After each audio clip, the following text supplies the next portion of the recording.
Bow hunting is my life. Filming is my passion. My bow is my weapon. Hunting giant deer is my purpose. Shed hunting is what moves me. Chasing spring gobblers sharpens our skills. Designing the gear that I use is my job. Making better bow hunting videos is my duty. These are my friends and my brothers. This is my world. This is Whitetails Inc.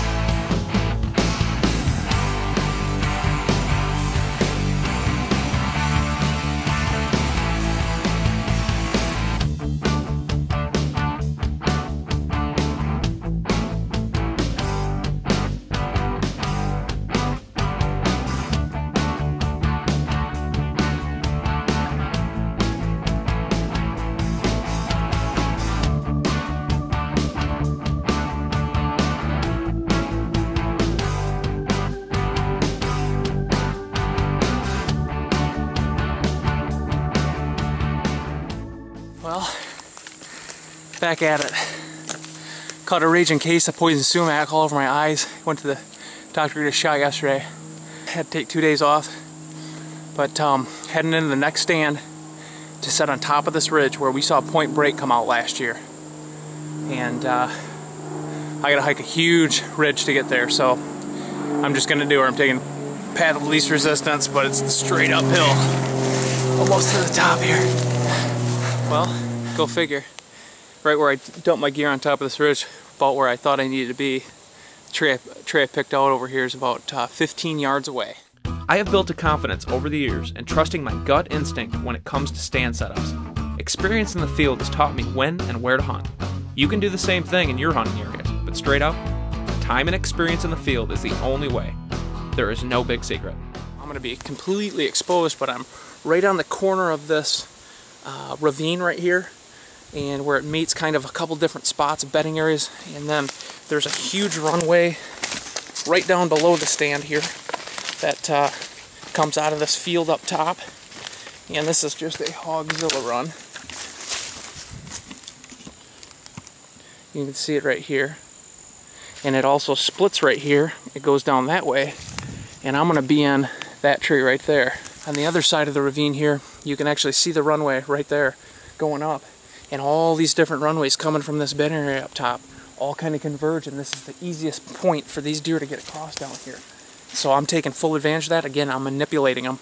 In my tree, I'm going to be sticking out like a sore thumb, but relying on our camo predator and being in the right spot, man.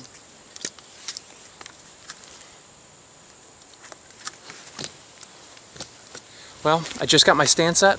You can see it here behind me. Right up there. That's where she blow.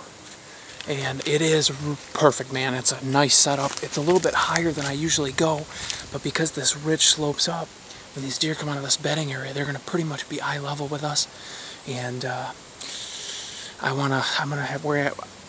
we got no cover, so I wanted to be up a little bit higher than normal. I just got the surprise of the day. I'm happy and pissed at the same time. I just found a shed antler on my way back. I forgot my freaking pole pruner on my other stand, so I went back and grabbed it, and on the way back I was walking down the trail and paying attention looking for sheds. Ooh, baby! I'm trying to think what buck this would be. It may have been there for a while. Boy, it's swept up at the tips. I don't recognize this buck. I don't know if it's from this past year or year before that, but it's been out here for a while, obviously. And can't tell if it had busted off its brow or not, but big ol' heavy mature foresight it looks like.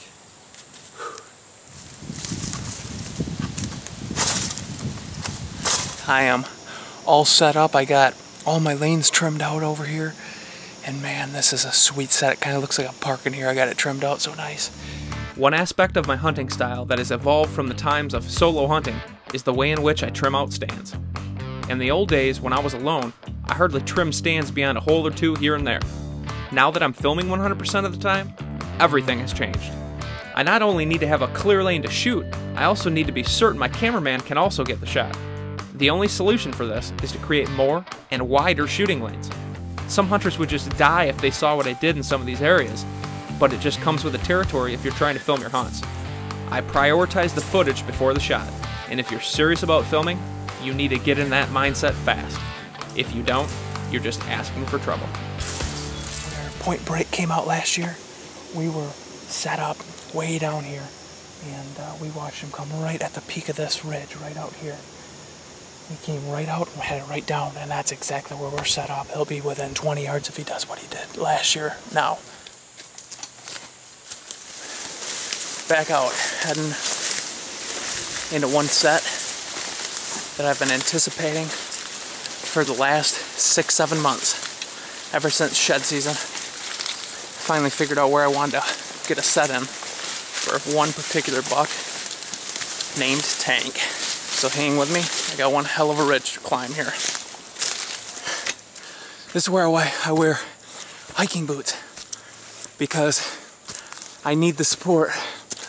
I carry a lot of loads on some nasty terrain and feel more like a mountain climber half the time. This is the steepest section right here.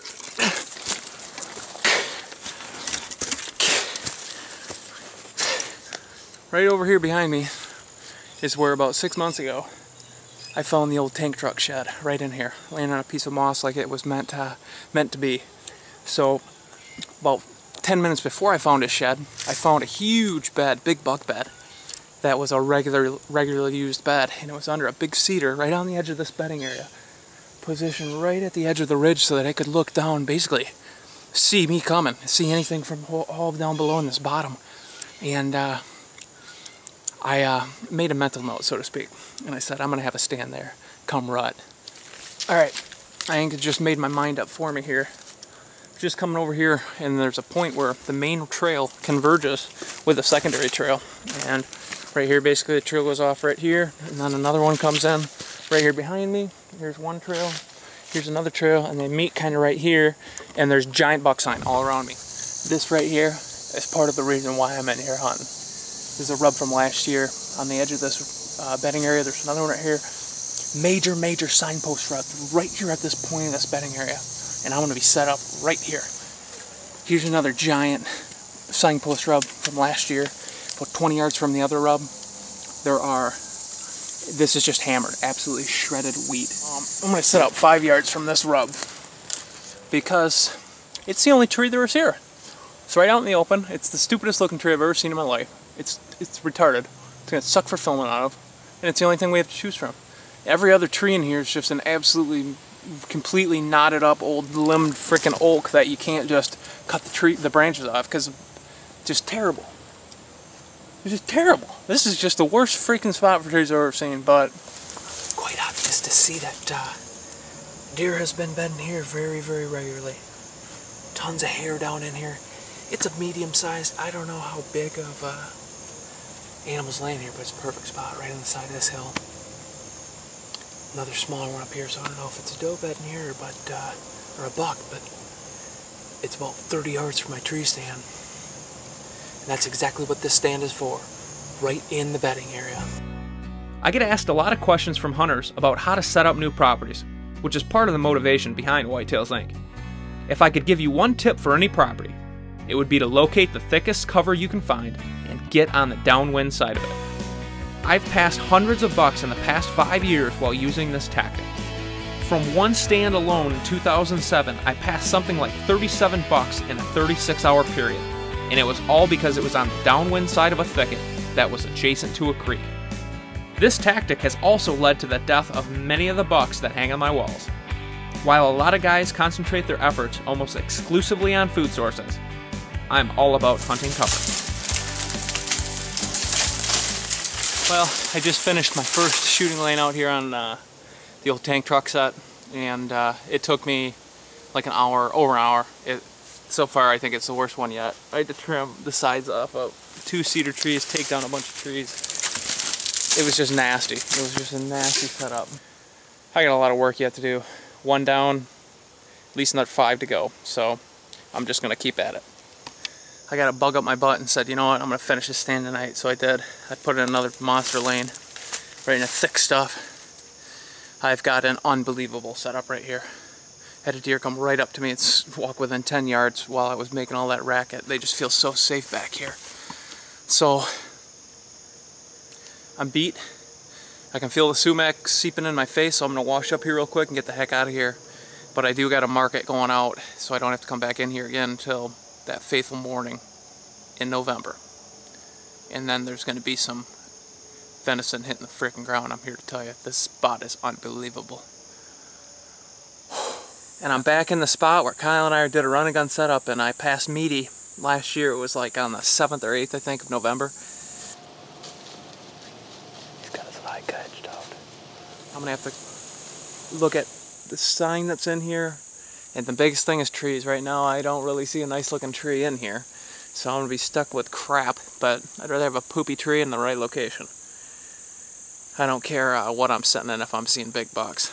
This is the only tree right here available. So I think what I'm going to do is I'm going to trim off this branch up here, and I'm going to set up real low. This is the only option I have, and I want to be down in this thick stuff. That's the key, man. You got to be down. This is just a kind of an open area between 2 nasty thick bedding areas.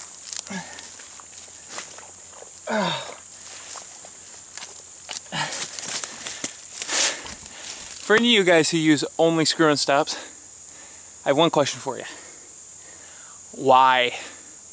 They are so much more work. If you've never tried a pair of muddy sticks or lone wolf sticks, do yourself a favor and do it, because these things, I can see why guys don't move tree stands very much, I'll tell you that much.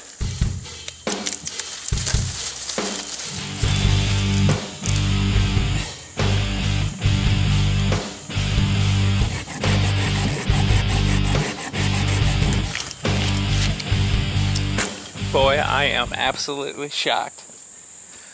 It actually went very smooth. Getting Kyle up in here is going to be a whole different story, but I'm all set up.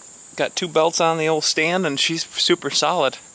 And I've got a bunch of real nice natural shooting lanes. It's still going to be a bear.